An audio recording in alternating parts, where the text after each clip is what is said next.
जरूर है।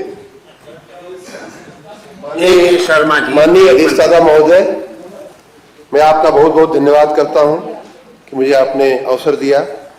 बजट की चर्चा के दरमियान मैंने विरोध पक्ष के अपने मित्रगण को काफी ध्यानपूर्वक कई दिन से मैं सुन रहा हूं। कुछ चीजें ऐसी हैं जिनको ये लोग मानते हैं लेकिन कहते नहीं, क्योंकि इन्हें सच कहने की छूट नहीं मिली हुई है। मन में कुछ भी हो, लेकिन जो कहा पीछे से लिख के आता है वही ये बोलते हैं। और कुछ चीजें ऐसी हैं जो ये चाहते हैं लेकिन हो सकता है ये मानते नहीं। जो चीजें हम लोग कर रहे हैं, जो बजट में जिनको प्रतिबिंबित किया गया है, पिछले साल के क्रियाकलाप सरकार के होते हैं, आगे आने वाले भविष्य की योजनाएं होती हैं। उन सारी योजनाओं के चलते प्रदेश बहुत तीव्र गति से आगे बढ़ रहा है। लेकिन माननीय अधिष्ठाता महोदय, मैं इस सदन को और इस सदन के मार्फत प्रदेश की जनता को जो भी कानून व्यवस्था में सुधार हुआ है, जो भी अर्थव्यवस्था में सुधार हुआ है, वो जो भी इंफ्रास्ट्रक्चर में सुधार हुआ है, वो मैं कहूंगा कि अभी तक हम लोग पिछले सरकारों की जो गवर्नेंस की डेफिसिट थी, जो खाई ये लोग बना करके गए थे शासन की, उसको पाटने का काम हुआ है। चाहे इंफ्रास्ट्रक्चर में काम हुआ हो, चाहे निवेश में काम हुआ हो, चाहे लॉ एंड ऑर्डर में काम हुआ है। माननीय अधिष्ठाता महोदय, अभी तक माननीय मोदी जी देश में लगभग 8 साढ़े 8 साल से और माननीय योगी जी लगभग 6 साल से उस खाई को, गवर्नेंस की डेफिसिट को पाटने का काम कर रहे थे। भव्य इमारत बनना और बनाना तो अभी बाकी है माननीय अधिष्ठाता महोदय, और उस भव्य इमारत की नींव जो है अब इस बजट के मार्फत, उत्तर प्रदेश के बजट के मार्फत पड़ी। यही समस्या आती है कि विरोध पक्ष के लोग कैसी इमारत बनेगी, कैसी भव्य बनेगी, कितनी दिव्य बनेगी, इस पे वो लोग सोच नहीं पाते। बहुत दूर तक सोचना, बहुत लंबा सोचना इनके स्वभाव में नहीं है। जब हम ये कहते हैं, या माननीय प्रधानमंत्री जी कहते हैं कि भारत 2047 तक जब आजादी का 100वां वर्षगांठ मनाएगा, तब तक हम एक विकसित राष्ट्र बनेंगे। और जब हम उसमें, यूपी के लोग कहते हैं, यूपी की सरकार कहती है, माननीय योगी जी कहते हैं कि और उस भारत में, उस विकसित भारत का उत्तर प्रदेश उसका ग्रोथ इंजन बनेगा। ये बात इनकी समझ में नहीं आती। जब माननीय प्रधानमंत्री जी कहते हैं कि हम $5 ट्रिलियन की इकोनॉमी बनने की दिशा में आगे बढ़ रहे हैं, हम कहते हैं, उत्तर प्रदेश कहता है कि हम $1 ट्रिलियन की इकोनॉमी बनने की दिशा में प्रगतिशील हैं, तो इनकी बात समझ में नहीं आती, क्योंकि ये बड़ी चीजें हैं, ये बड़े सपने हैं। जब हम कहते हैं कि विश्वगुरु बनने की हम तरफ चल रहे हैं, या विश्वगुरु बनने का हमारा विजन है, ये बात इनकी समझ में नहीं आती। हम बार बार कहते हैं माननीय अधिष्ठाता महोदय, ये हो सकता है, और ये बार बार कहते हैं कि ये नहीं हो सकता है। $5 ट्रिलियन सुन के हंसने लगते हैं। लेकिन मैं इनको मूल बात याद दिलाता हूं। ये इनकी सोच में और हमारी सोच में फर्क इसलिए है माननीय अधिष्ठाता महोदय, ये मानते हैं कि भारत पुराने जमाने में, पुराने समय में एक बड़ा गरीब और लाचार देश था, जो तो मुगलों ने और अंग्रेजों ने आकर के इसकी बरकत किया। ये इनकी मान्यता है और इनकी मानना है। हम ये मानते हैं कि भारत एक बहुत ही समृद्ध, बहुत ही शक्तिशाली राष्ट्र था 5000 साल पहले, 4000 साल पहले। इसको सोने की चिड़िया, माननीय अधिष्ठाता महोदय, जो कहा जाता था, वो ऐसे ही नहीं कहा जाता था। हमारा देश एक बहुत ही समृद्ध, बहुत ही शक्तिशाली, बहुत ही सशक्त राष्ट्र हुआ करता था। एक अंग्रेजी अर्थशास्त्री ने, माननीय अधिष्ठाता महोदय, मेरे पास कागज दिए, जिसको इंटरेस्ट होगा मैं शेयर भी कर सकता हूं।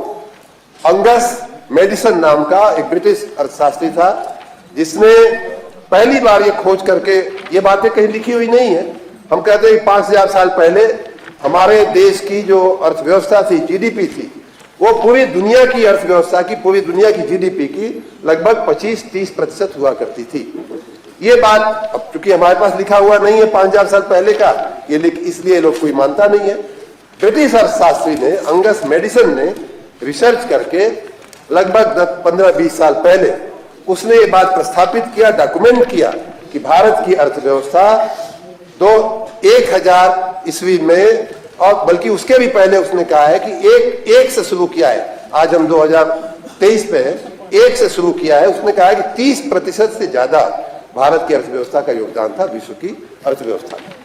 और आपको ये भी मालूम है कि उस समय मुख्य रूप से कृषि और कृषि आधारित जो चीजें थी, पशुपालन, यही अर्थव्यवस्था के मुख्य अंग हुआ करते थे। हमारा प्रदेश, ये जो भारत के हृदय समान जो प्रदेश है, वो भी कृषि प्रधान प्रदेश है। स्वाभाविक रूप से जब भारत जो है चौथाई अंश की अगर अर्थव्यवस्था था, तो उसमें उत्तर प्रदेश उस भारत की पूर्व भारत की जो हमारा पुरातन भारत था, उसमें स्वाभाविक रूप से उसका ग्रोथ इंजन रहा ही होगा। उस ग्रोथ इंजन को हम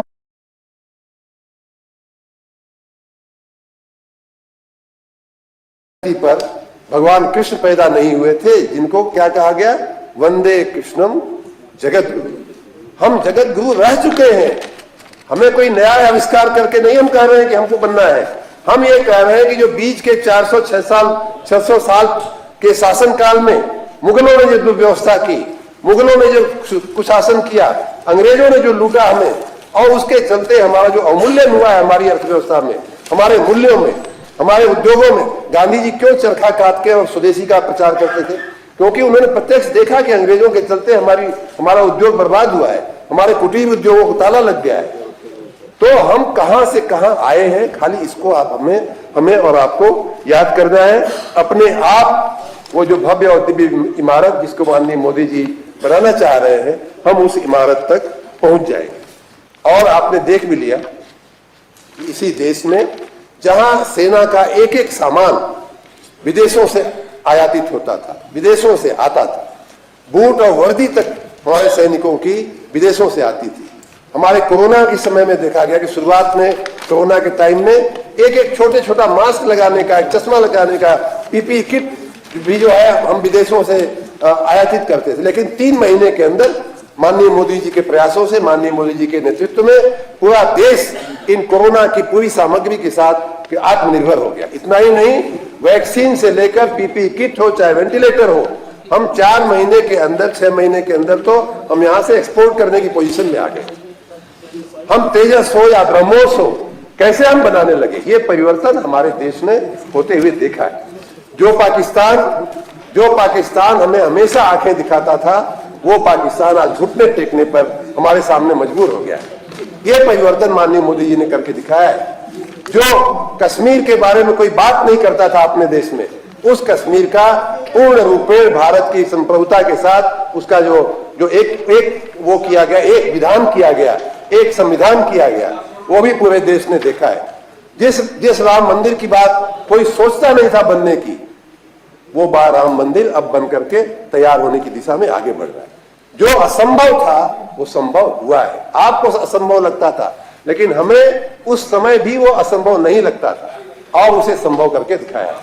जो माननीय अधिष्ठाता महोदय, जो माननीय सभापति जी, इस बात को ये लोग नामुमकिन बोलते थे, वो मोदी ने मुमकिन करके दिखाया है, और यही हमारी आंखों के सामने करके दिखाया है। इसलिए आपको कोई शंका रखने की आवश्यकता नहीं है।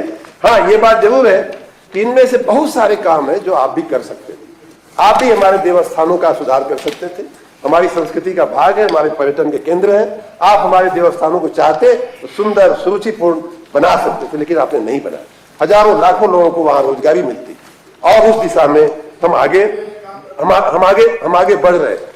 आप चाहते तो गरीबों को खाली मुर्गी और बकरी देकर के भुलवाने के बजाय उनको आप अस्थायी घर दे सकते थे, मकान दे सकते थे।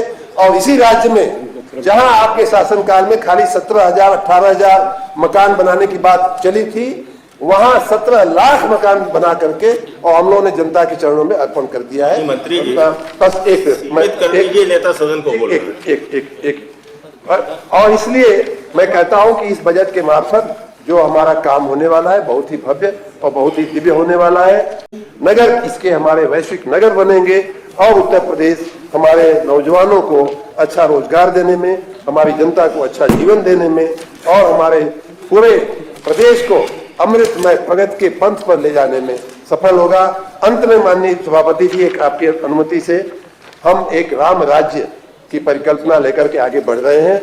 उस राम राज्य के बारे में आपको अच्छा लगे या न लगे, मैं एक चौपाई कह करके अपनी बात समाप्त करता हूं।